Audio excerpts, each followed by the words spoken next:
Okay, go. You're right. Good. Wayne, can you tell us a little bit about the magic dust you've sprinkled on the trail? No, I've sprinkled no dust on anybody. He's fit, ready to go, and that's where it's at. Is he playing centre out of necessity, given the injuries that you've got? Yes. And out of form, given the current number one? No. He is playing well though, isn't he, Joe? He's playing great. He's very good. Have you seen Latrell look better? Oh, probably when he was 18. Best of the South Centre. Well, it looks great. So. I've been away for a couple of years. I didn't take a lot of notice when he was away, but it looks great now. So. Do you get excited coaching a bloke like him?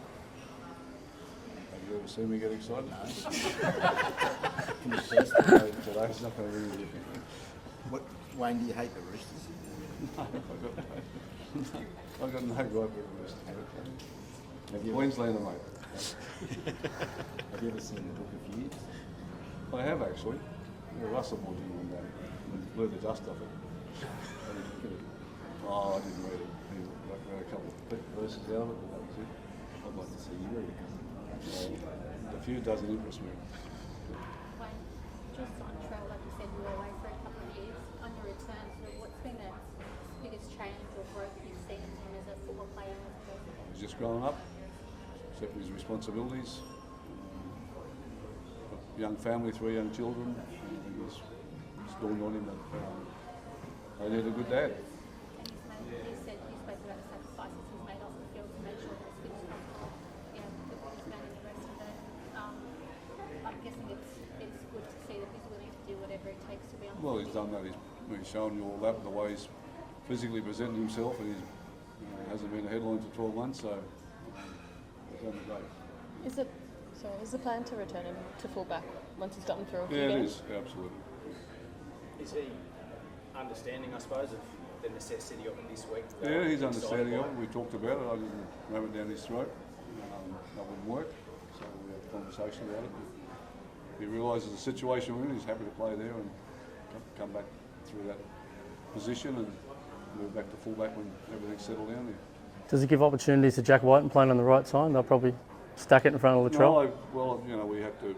Latrell felt the left side was his best side, and that's where he played before in the centres. And Jack's a great team man, and he just said, "Yeah, I'll go to the right," and he's happy with anything over there. So he's done a great. He'll be good for us, Joe. You've got to be happy with your bench at the moment, Wayne. Those middles that come on last week, you didn't lose anything. Yeah, they were pretty good. That bench is really important in the game, and yeah, we've got a good bench. Tough decision to leave out Liam LeBlanc. He's been pretty good off the bench the last couple of weeks. It's nice, but you see him playing so well, and you know he's ready to play first grade on a regular basis. So, and you know his opportunity will come, and that's the upside. Wayne, you said you haven't sprinkled any magic dust yourself, but can you maybe talk about the sort of magic dust that someone like Latrell sprinkles onto a side when he's out? I think his presence is greatest attribute. I think he helps other people around him play well because of his presence. And after that, we all know what he can do. So just looking forward to him getting back into it. But it can't all happen on one game, one afternoon. So it'll take 3 or 4 weeks to get back to where he wants to be. Is he involved in? Yes, he is. Do you understand our interest in him, or do you think it's silly how much we want to know about the club? Yeah, you're a bit over the top, but I've got no control over you, so we just have to live with it. Yeah, anyway, you all know you're over the top as well, but that's okay. He's good for the game, though, isn't he? He's wonderful for the game. What he does on the football field is what makes him great. It's not what the stereo around him. Have you had to smooth anything over culture-wise at the club since you've come back? No, there's no culture war here.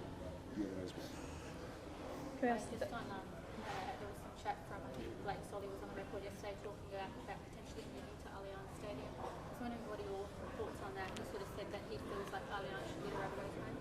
Yeah, well, look, he's better qualified to talk about that than I am. I just appreciate the wonderful stadiums we play at, and whatever they tell us to play, I'm happy to be there and play, and let the administrators work all that out. So. The NRL sent a note out to clubs this week saying that they're going to crack down on sort of high tackles. Do you think that's warranted? Like, with your thoughts? I don't think they said they were going to crack down high tackles. They're going to crack down a little bit more on how they handle a high tackle situation. You know, my concern with it is the use of the force. Okay, no ref's in any position. He hasn't been trained for it. He doesn't know. He doesn't know what the force is. You know, what they did in the pre-season is what we should be doing. Is players get sent to the head bin. If they're assessed with a category 1, you get 10 minutes in the bin. You may get sent off. And you know, I mean, that can't not be the number one position. If I get knocked out and I'm on the ground, there's a pretty good chance I'm going to get sent off. So that should never change. But you know, if your category comes back and is a category 2, then there wasn't much force in the tackle. Okay, so you're going to lose a guy 10 minutes in the sin bin on an unqualified person determining what force was used in the tackle. It's not fair to the clubs. It's not fair to the fans. So they've got to look at that, and they'll take all the hysteria about this week. It'll be taken out because the referees are in a better position to make. It's a decision they don't have to make. That's the key here. That's the real issue. So you'd like the sin bin after the players felt Absolutely. Once he's assessed there, same thing. He's still got 10 minutes in the bin. Game goes on. What happened to us in the pre-season when they trialled it? We lost our player at half time. I got hit just before half time, and it was a category 1, and so we couldn't start the second half with us. And and it works because it makes it more consistent for the teams and the fans. 10 minutes in the sin bin's a big deal. Okay, you play with 12 men, and it's a big deal. And it's not fair, as I said, if the force isn't high enough to put you in a category 1 situation. Do you think bin time should be reduced? No, I'm okay with 10 minutes. Yeah, that's okay. Yeah. Is there a worry at all as a coach after this memo has been sent out and with so much discussion about it that there could be an overcorrection this week? Well, I'm confident that won't happen. They're saying they're not going to over referee this week, and so I'm optimistic that will happen. So you prefer the emotion to be taken out of the situation? Is that what you're saying? I don't know about the emotion. I just want the result to be right. And I said, you know, the referee is not qualified to determine how much force is used in that tackle. Okay, none of us are, except the doctors, and that's what they do. You go get examined by the doctor. He determines whether you can continue or not. If you can't continue in the game, then the player should get 10 minutes in the sin bin. It's pretty simple, but it'll have a lot more fairness to it than we've got right now. In terms of, there's been a debate in the last couple of days about origin eligibility. I guess in fact, Ken Hart saying he might want to play for Samoa, say for Tino, just wondering what your thoughts are on it, considering the game has changed a lot, especially in the last 20 years. Yeah, well, my thoughts are pretty strong on it. If they tamper with what makes a Queensland and what makes a New South Wales player, then Origin will be finished. Okay. The great thing about Origin, it is made against mate, state against state. That's original, and if they tamper with that, then we're going to lose it. The fans aren't going to buy into what they're doing here. So the issue they have to resolve with is whether there's 3 or 4 nations that are Group 1 nations, and there's 3 or 4 nations that are Group 2s. If they elevate some of them to Group 1, you can't have this bit of a debacle that's going on now. What country are they going to play for? Okay, because they get away with it because they're capped 2 countries. And so I think that needs to change. People seem pretty worried about what impact that would have on the Kangaroos, though, won't it? What impact what? How that would impact the Kangaroos? What do you say to that? Oh, you keep losing top players, it'll impact on us. There's no doubt about that. That's the rules right now, and that's what we've got to play by. And no one's breaking those. But as I said, if they're looking for a change, they've got to look through the nations and determine who's still a Category 2 nation to a Category 1. If you're a Category 1, you can't play Origin and then play for a Category 1 team in Australia or stay with that. You can't swap and change.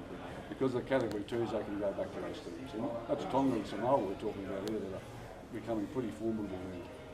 So you'd like no swapping and changes basically in a nutshell? I would, particularly with more advanced places, countries, yeah.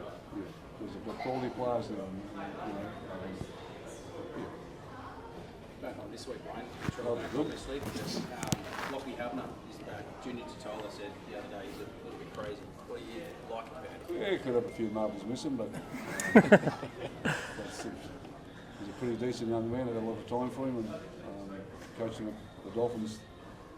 He come from Rockhampton. He came down and we gave him an opportunity last year. I just love what he brings. I think the players love what he brings, and that means being a bit unhinged sometimes, or we can live with that. Wayne, how's AJ going? Is he still a week-to-week competition? Yeah, well, he's got a situation where the only thing that determines when he plays a game is the pain. So he's got to manage the pain. If he can manage the pain, he can play. So right now he's in the... Wayne, just on tomorrow night, like we've seen in the past, the red mist can come over Latrell under the bright lights, the big occasion. What gives you confidence this year that that's a thing in the past? I didn't say it was a thing of the past. Well, We'll have to wait and see. Do you think? Would you like it to be? Well, I don't want him in the sin bin. I don't want him being sent off. So, but I don't think that's going to happen. I don't see any reason why that will happen. Thank you. Thank Thanks, you. Wayne.